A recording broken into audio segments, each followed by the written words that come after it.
This is the plaintiff, Vicky Mard. She says the defendant's dog lunged at her dog, Junior, picked him up by his neck in his jaws, and ran off with him. Poor Junior was squealing in pain. He had to get stitches in his neck, and the irresponsible defendant refuses to pay up. She's suing for $691, the amount of her vet bills.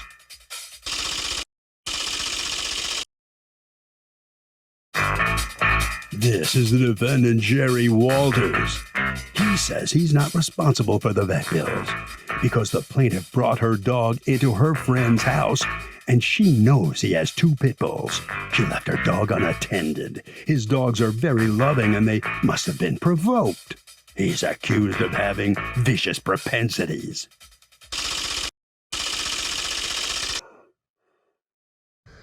All parties, please use your right hands. Welcome back to the People's Court. Next case in the docket. The plaintiff says the defendant's dog viciously attacked her dog, actually put it in his jaws, and then took the dog away. She wants money for the vet bills, but the defendant says the woman brought her dog inside the house, and she knows full well he has 2 pit bulls, and he's simply not responsible for the vet bills. It's the case of drop the dog or else. Thank you, Douglas. You're welcome. All right, Ms. Mallard, what happened? Well, I was over visiting a friend of mine, and she had just bought some new clothes and said, come on over and let me show you what I got. So I took my dog over there. And What kind of dog do you have? I have a Chiweenie. What is that? What's a Chiweenie? It's a Chihuahua and a Wiener dog mix. Wow, we're mixing everything, aren't we? We really are, but they're so cute. That is very cute. What's the name of your dog? Junior. Junior. Okay. So what happens? You go to your friend's house. What's your friend's name? Her name is Anna Rose. All right, so go on. So we are in her bedroom, and we're just looking at her clothes, just talking girl talk. My dog's in there with us. And somebody came in the back door. I don't really know who it was, but the back door was left open. And then the defendant's dog came in, went right into her room because she heard people. Wait, I have a question. Who opened the back door? Do you know?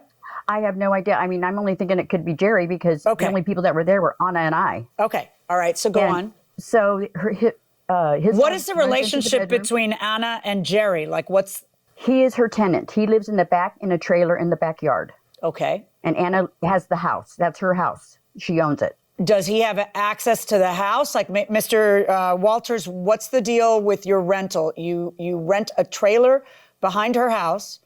And do you supposedly have access to the house? Absolutely. All right. Do you have a kitchen in the trailer? No. Do you have a bathroom in the trailer? In the house. No. You use a bathroom in the house. All right. So go on, Ms. Mallard. Go on. So his dog comes running into the bedroom where Anna and I were and sees my dog. And my dog's just looking up at her like, hi. And that was all it took. And she grabbed my dog by luckily he had a harness on, grabbed him. Junior's squealing. He manages to wriggle loose. He goes running towards the front door. She chases him. Oh, jeez. I chase her and jump on her back. By this time, you jumped on the pit bull's back? I did because my adrenaline was pumping, and I thought nobody's going to, kill my little dog. So I jump on her back and I pry her jaws open. There was space to get my hands in her jaws because she had hold of my dog. So I pried her jaws open. You stuck your hands in the mouth of the pit bull. I did. And he fell in my lap. I told my friend Anna. Do you have children? I do have children. I have 5 grown children. You're 5 grown children. You must have been a mama bear of biblical proportions, because I cannot believe that you chased the pit bull, jumped on the pit bull, and ripped the pit bull's mouth open with your bare hands. That's wild. Yes. I got to tell you, I love my dog more than life itself. I don't know if I would have done all that. What did Jerry say when this happened? I don't really remember what he said. I really don't remember, to be honest. It was just, I was so pumped up. My adrenaline was flowing. And I'm like, what is your dog doing in the house? Because Why? There's a no dogs in the house rule. Only Anna has an old dog that she has in there. There's no other dogs are allowed in the house, except for mine is calm and not all crazy. So let's be specific. According to you, his dogs aren't allowed in Anna's house. Exactly. Okay. They are not And allowed. what kind of dog, Mr. Walters, you have 1 or 2 pit bulls? 2 of them. And do you have permission to have those pit bulls on site? Yes. Are you allowed to have them in Anna's house? Yeah. They go into Anna's house all the time. We can call Anna. Well, let's call Anna. Let's call Anna. You got it. This is ridiculous. Why is it ridiculous? I'm going to find out from your landlord if you're allowed to bring your pit bulls into her house. Yeah, absolutely. But why do you say it's ridiculous? There's no reason why my dogs, she knows my dogs come in the house. She's seen my dogs She in the house. who? She knows The they come in the plaintiff? house. Yes. Okay. She's seen my dogs in the house. Okay. She knows that. Hi. So I have her now, Judge. Okay, Anna? Yes. Jerry Walters is your tenant, correct? Yes. And he's still your tenant right now? Yes. He has not one but 2 pit bulls. Does he have permission to have them on the property? No. But you knew they were there, right? I knew that one was there. And I told him that he could not have the pit bull on. I mean, I've called the police. I've done many things trying to get him to get the pit bull off my property. I just don't like pit bulls. And then that one went away for a few minutes, and he brought in another one. So now there's only one, and Easy, we don't know where she's at, the one that attacked Junior. So do you have a written lease with Mr. Walters or no? Yes, I do. Does the lease say no pets? No, it doesn't. I'm sorry, it doesn't. Okay. And is the lease It was a handwritten. Yeah. Is it a 1-year lease? No, it's month by month by. All you got to do, listen, all you got to do is give him 30 days notice to get the dog off of there. And then if he doesn't, you can evict him for violating the rules. Any rules that you make, you got to give the tenant 30 days notice when they're on a month to month. Do you understand that? Okay. Yeah. Yes, all right. I do. So now here's my next question. According to him, his pit bull is in your house all the time. Is that true or not true? No, it's not true. Not true. Is it ever allowed in your house? No. From day one, no. Okay. Would the pit bull end up sneaking into the house? Well, no. If it does sneak in, I make him go out. I mean, I'm very mean to I'm not very nice to the dog. Okay. As soon as I see it, it's like, get out. Mr. Walters, what is your response to what we're hearing from your landlord? That busts me up because, see, the plaintiff and her know that my dog's been in the house so many times, it's unbelievable. It's always been in the house. That's not answering my question. According to your landlord, your dog is not allowed in the house. That's not true because the dogs have been allowed in the house, and she knows it as well. Okay, let me ask you, Ms. Mallard, have you seen the dog in the house, in Ann's house before? I have, but when Jerry walks in and then Anna makes the dog get out. So you have seen the dog in the house, but you've also heard Anna tell him, get the dog out. The back door. He won't close the back door, Judge. All right. And the dog comes in on her own. You ended up taking the dog to the vet, and apparently animal control was called? Yes. Yes.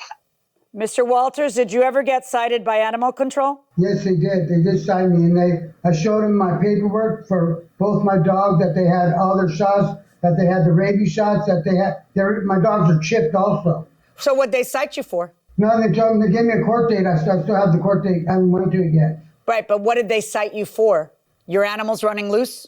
I'm not exactly sure what I got cited for. I do know that I have to go to court on a certain day, and that's just to show my paperwork. That's all I know. All right. Mr. Walters, are you not getting along with your landlord? I guess not. I'm sorry. You know, Can I ask you something, Ann? Why don't you just part ways with Mr. Walters? I've been trying, but since this pandemic, Yeah. They have not paid rent or paid anything, and I have 2 renters that are there that have not, and I can't evict them until after this whole thing is over and done with. How long ago were you told that? Over a month ago. When was the last time you paid rent, by the way, Mr. Walters? about 3 months ago. Yeah. So I'd bet you're not getting along with that's going to be my call, that you're not getting along with. So, Ms. Mallard, you took the dog to the vet, and what did they do? They, first of all, she took x-rays, and he got stitches. How many stitches do you know? And she got pain medication. It was an after hours because I didn't want to wait until the next day. Right.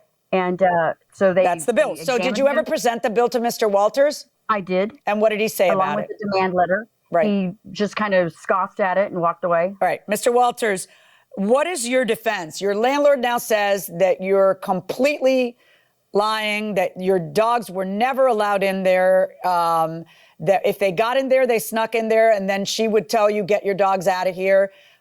So what is your defense to paying the vet bill? First of all, there's another dog that lives in the house, and my dog's going there all the time, and that dog never messes with. It's an old dog, and my two pit bulls are nice with them. They never had no problem with no dogs ever. And she brought her dog over to my house, over where I run a place, and my dog's running in and out of the house, and she knows it. She's seen my dogs in the house before. And she knows she has. She's seen my dogs in the house before. She knows they go in the house. And they're always so what's she doing bringing the dogs in the house? When your dogs go, but you just heard your landlord testify that they're not allowed in the house and that they're told to go out. I guess what you're saying is that both of them are lying, correct? For sure, I was able to have the dogs in the house. And she knows that they come in. I keep them out of the house. Okay, we're done. She knows that We're done. I rule in favor of Ms. Mallard in the amount of the vet bill, which is $691. Mr. Walters, pay the lady. Oh, wow. So the plaintiff prevails for the $691. Mr. Walters, you can't be surprised at the verdict, can you?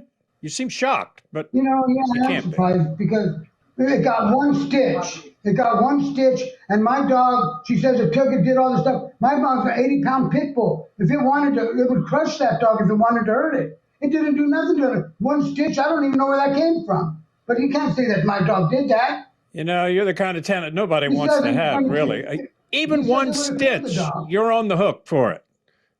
You're on the hook for even one stitch. Anyway, the judge says you got to pay her $691. Okay? That's really the end of the story. You're on the hook for it. All right, Ms. Mallard? Yes. Ms. Mallard, we never heard how your pup is now. How is your dog? Well, he's better. He has PTSD, though, from the experience. Whenever I walk him, which I walk him daily, if he hears a big dog barking in the background, if he's, trying to go potty, he can't even do that. He freezes up and he just wants to get in my arms. So I think that he'll have this for a little bit. Yeah, he probably will. If I were you, I'd stay away from that home and not go over there anymore, I don't bring my dog over there anymore. Anna's my friend for many years. I don't bring Junior over there at all anymore, which is sad. All right. Well, you have prevailed. You're going to get the money and you'll get the vet bills repaid for you. So congratulations. Good luck. And I hope your puppy does well in the future. Okay? Okay, Doug. Well, this case is really all about ground rules. The landlord, Anna, testified by telephone that the defendant was not allowed to bring his dogs in. The defendant violated the ground rules, and that's what caused the attack, and that's why the plaintiff won. Judge Milian, I've seen some of your cases where people that have been sworn in lied to you during the case, and you called them on it. Do you have the power to penalize them in court? If not, and it's considered a criminal act at that point, can the plaintiff or defendant then sue them in a civil case? If not, then what's the point of swearing them in? Don't you ask yourself every day, what's the point of taking the oath here? Yeah. Because, every case you've got that clash of this is what happened, no, this is what happened, and trying to sort that out. One of them's right, one of them's wrong. Is one of them lying? Is one of them committing perjury? Yeah. Pretty often. Perhaps. Pretty often.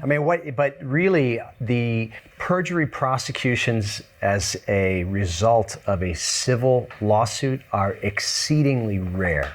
You just don't see them. Is that fair to say? Yeah, I would think that they're very hard to prove. Like, your remedy is that you win. Right. Right. Because the judge doesn't believe the other side. Right. Technically speaking, yes, you could, you could file a case against them, but they're very, very rare. The remedy is really you get to win. That's right. It's like with free speech. They say the remedy to bad speech is more speech until somebody just is more convincing and makes the better argument and carries the day of public opinion or whatever it might be. But I get the impression watching you, there are times when you just kind of want to like throw your shoe at somebody out there because you're just throw a chancleta. Right, throw the chancleta. That's a Spanish word for sandal. Flip-flop, sandal, the bedroom slipper. Well, you refrain from that. That's good. A lot of self-restraint.